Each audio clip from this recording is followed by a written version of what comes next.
SomaTwin Stories.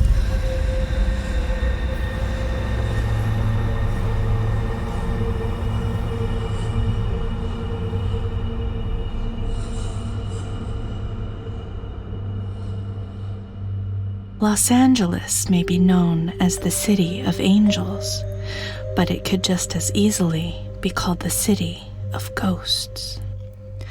Its crowded streets and sprawling suburbs are just as densely populated with the restless spirits of the dead as they are with the living. I have lived in many parts of this country, but to this day, none has ever been as haunted as LA.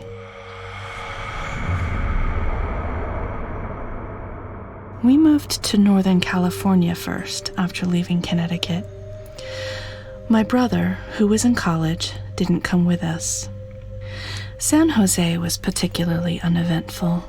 Just a normal childhood in 1984 suburbia, riding bikes, going to movies, and competing on weekends with a local swim team. A year later, we moved an hour north, and it was also fairly uneventful, save for the strange fear I had that the crazed face of a man with glasses and a beard was suddenly going to appear outside my second-story bedroom window at night, scaring me half to death. I shrugged it off as just weird paranoia and didn't mention it to anyone until my little sister expressed the exact same fear months later. Although I have no memories of anything supernatural happening in that town, one of my classroom journal entries from the time reads, "I am afraid of the ghost that follows me around the house." Just before my 11th birthday, we moved to a newly built condo in one of the more affordable beach cities in LA. There were 3 units on the property, all built to maximize space vertically, with a garage underneath, living room, dining room, kitchen, and half bath on the split-level second floor, and 3 bedrooms, 2 bathrooms, and a laundry room on the 3rd floor. At first, it was fairly uneventful, save for the usual drama life brings. There were little things that felt off, like the feeling of being watched when I was alone, or having to race up the steps from the garage to the living room every time I had to go down there alone, because it felt like I was being chased by 2 disembodied hands reaching out to grab me, especially at night. And if that's all that ever happened, I wouldn't have a story to tell. But I have many, because believe me when I tell you, even new houses can be very, very haunted. Part 1. The Piano. It was evening during my junior year of high school, and I was home alone. My mother had taken my younger sister to dance practice, and my father was at a meeting. At this point in time, we had an old rented piano that was located in the dining room, next to the kitchen and overlooking the living room. I had been taking lessons for a few years, and in my desire to avoid homework that night, I decided to sit down and play.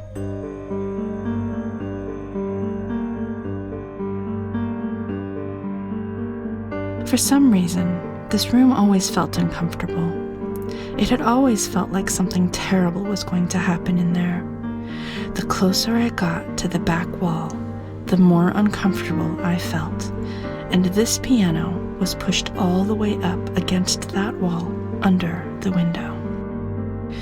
But I loved playing. I had begged for years for lessons, so I set those feelings aside and practiced often. As the sun set, I lost myself in the music and didn't realize just how dark it was getting outside. By twilight, the whole house was nearly dark, save for the single hall light behind me, which illuminated the piano well enough through the large entryway for me to see. As my fingers ran over the keys, the air grew increasingly thick with the usual discord and tension, like the noise was too loud, too disruptive. As usual, I ignored it. It felt as if I'd roused a sleeping beast that began to roar, "Stop! Stop! Stop! Stop! Stop!" But I knew it couldn't be real, so I kept playing, suppressing the fear, as if the music was a magical ward against figments of my imagination. Usually this worked, and the discomfort would level off to something tolerable until I was done. But this time, the feeling kept growing, and growing, and growing to a fever pitch, until suddenly, a loud crash erupted from the dark kitchen.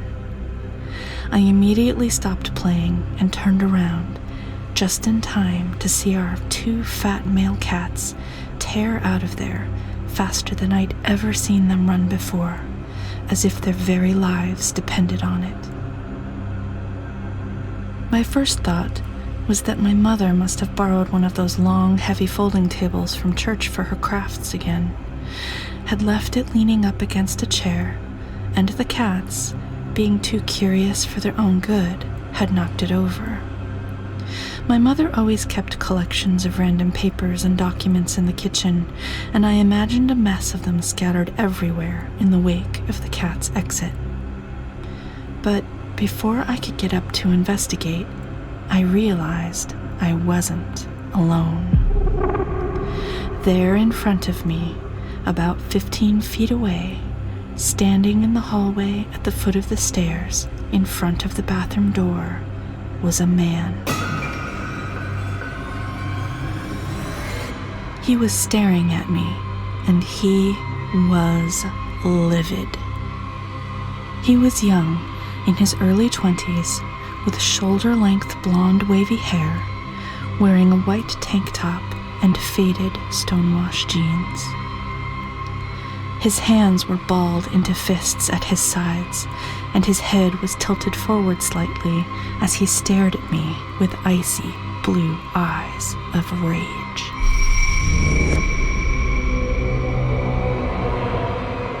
The 30 seconds or so that I sat there staring back at him seemed like eons, but as I stared, I realized he was there, but he wasn't there at the same time. Eventually, he faded from view, and I finally got up to investigate the mess the cats had made in the kitchen. But when I turned on the light, nothing was amiss.